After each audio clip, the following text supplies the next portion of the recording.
Bonjour et bienvenue dans cette toute nouvelle vidéo pour les terminales en spécialité mathématiques. Alors avant que la vidéo commence, parce que j'avais complètement oublié, c'est YouTube qui me l'a rappelé, et j'avais vu ça il y a 2 ans, mais c'est pas grave, et bah merci à vous. On est 1000 abonnés, c'est quand même assez conséquent. Enfin, je pensais pas que ça allait arriver aussi vite, parce que je voyais la subtot là à 1000 moins, pour ceux qu'on arrête spémat, hein, pour ceux qu'on arrête terminal spémat, mais bon bref. En tout cas voilà. Je voyais la Titan Satot à 1000 moins, mais je me suis dit, bon, ça sera mon cadeau de Noël. Mais bon, merci beaucoup pour votre engagement, parce que vous êtes là, visiblement, il y a de plus en plus de gens qui regardent les vidéos, et visiblement, ces vacances, vous avez explosé tous les records. Voilà. Là, je crois qu'une journée, on a fait plus de 300 vues, c'est énorme. J'avais jamais fait ça avant, de une, et de deux, je crois qu'une vidéo de Math Expert a été sortie, le jour même, elle a fait plus de 70 vues. Bon. Je ne vais pas vous détailler tous les records, mais il y a quand même beaucoup de records qui ont été battus. Donc là, je pense que vous avez tout explosé. Donc franchement, bravo à vous. Si les vidéos continuent de vous plaire, voilà, continuez à liker, partager, diffuser, tout ce que vous voulez. Voilà, du temps que ça peut vous aider, franchement, moi, ça me fait plaisir. Ok. Bon, sur ce, on va revenir quand même aux maths, parce que c'était ça l'objet. Donc sur ce, on va revenir aux maths, voilà, parce que bon, j'aurais bien voulu faire une vidéo bien détaillée. Enfin, voilà, je ne vais pas m'étaler sur les remerciements, tout ça, mais en tout cas, je vous remercie vraiment beaucoup pour votre implication et votre visionnage et tout ça. Et donc, si vous voulez, peut-être, je peux faire une vidéo de 1000 abonnés, mais là, de moi-même, honnêtement, bon, le temps, ça commence à être un peu ric-rac pour la faire. Voilà. Bon, sur ce, revenons. Donc, on va étudier ici, dans cette vidéo, les positions relatives entre différents objets d'espace. Ok. En effet, parce que dans l'espace, on a différents objets, tels que les plans et les droites notamment. Et donc ici, on va s'intéresser à leur position relative. Alors, tout d'abord, donc, on va s'intéresser à la position relative entre deux droites de l'espace. Parce qu'en effet, deux droites de l'espace, elles peuvent adopter grossièrement deux grosses configurations. Soit elles sont coplanaires, donc c'est-à-dire qu'elles appartiennent à un même plan, ou soit elles sont non coplanaires. Donc genre, elles n'appartiennent pas du tout au même plan. Ok. Donc non coplanaires, c'est-à-dire elles n'ont pas techniquement, sont pas sur le même plan. Donc normalement, il n'y a pas de point en commun, ok, dans les plans définis. Ça, c'est pour les droites. Et parmi donc les cas où justement les droites sont coplanaires, donc elles appartiennent au même plan, et on va retrouver trois sous-catégories, ok.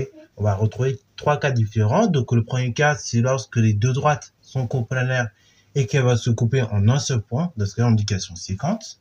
Le deuxième cas, c'est lorsque mes deux droites, elles appartiennent au même plan, mais qu'elles sont parallèles. Voilà.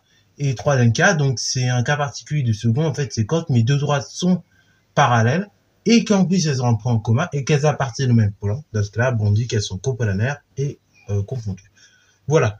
Donc ça, du coup, c'est pour le cas des droites coplanaires.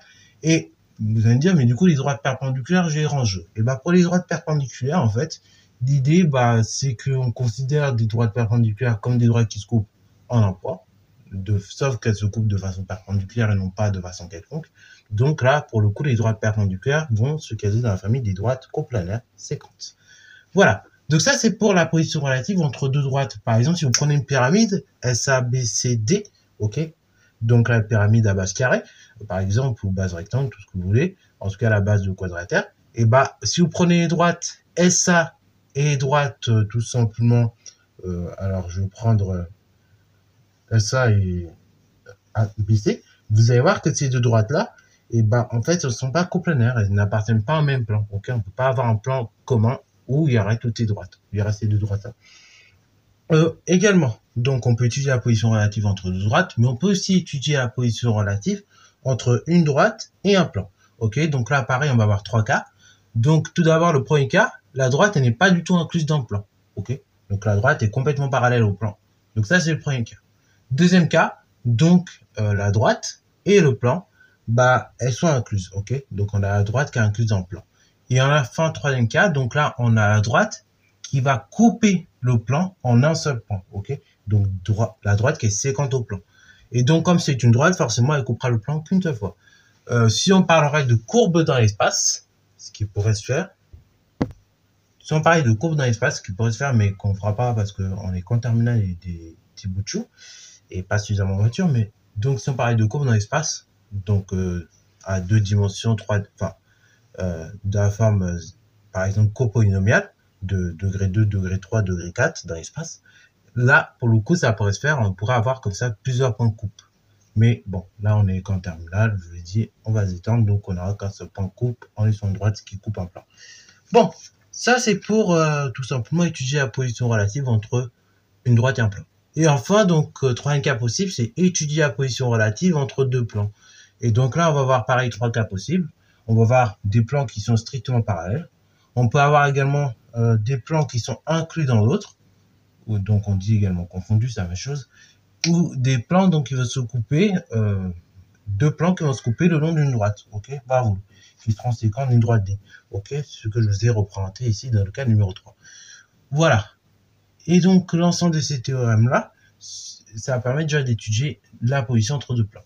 Alors, cependant, ce ne sont pas des théorèmes uniques, puisqu'en effet, on a d'autres théorèmes, tels que le théorème du toit, qui vont vous permettre de démontrer un certain nombre de propriétés suffisamment pertinentes, telles que, notamment, des propriétés sur le parallélisme.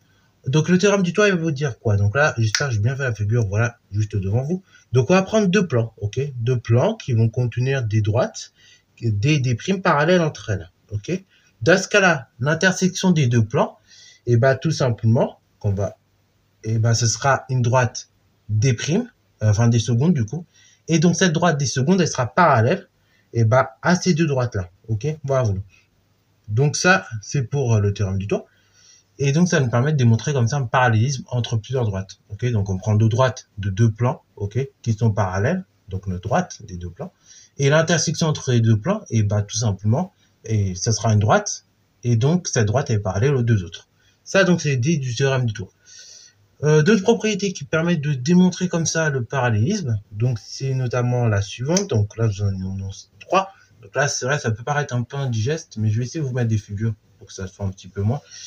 C'est que si on a une droite qui est strictement parallèle à un plan, si et seulement si, donc elle est parallèle à une droite de ce plan, ok, bravo. Donc, je répète, si vous avez une droite qui est parallèle à un plan, ça veut dire que cette droite, elle est parallèle strictement au moins à une droite du plan, ok, bravo. Donc ça, c'est la première propriété. Deuxième propriété, donc on dirait que deux plans sont parallèles, si et seulement si deux droites séquentes de l'un sont parallèles, donc à deux droites séquentes de l'autre, ok, bravo. Et donc là, pareil, ça c'est pour la propriété 2, hein, donc je répète à nouveau, avec la figure, on a deux plans qui sont parallèles, si et seulement si, donc on a deux droites séquentes d'un plan, qui est parallèle à deux droites séquentes de l'autre plan, ok, bravo. Et donc si on a ce parallélisme entre ces deux droites séquentes des deux plans, j'ai parallélisme au niveau de mes plans, ok. C'est ça l'idée de cette deuxième propriété. Et enfin, la troisième propriété, donc on dira que si une droite est parallèle à un plan, alors tout plan contenant cette droite est séquent au plan, ok, et donc va couper ce dernier selon une droite parallèle à la première. Donc là, pareil, je répète avec la figure pour que vous puissiez bien capter. Donc si on a une droite qui est parallèle à un plan, ok, voilà, donc droite parallèle à un plan, alors tout plan contenant la droite qui est parallèle au plan que j'ai énoncé au départ, et qui sera séquent au plan, va couper ce dernier selon une droite qui est parallèle à la première. Vous voyez le délire? Voilà, donc c'est un peu l'idée du théorème du toit, sauf que là on n'a plus trois droites, mais on en a deux. Voilà, donc c'est tout pour cette vidéo. Donc je sais, c'est un petit peu indigeste toutes ces propriétés, mais elles peuvent servir, donc c'est pour ça que je vous les donne. Et puis elles sont en programme, donc au moins comme ça vous ne serez pas surpris si au bas vous avez des propriétés comme ça à devoir utiliser.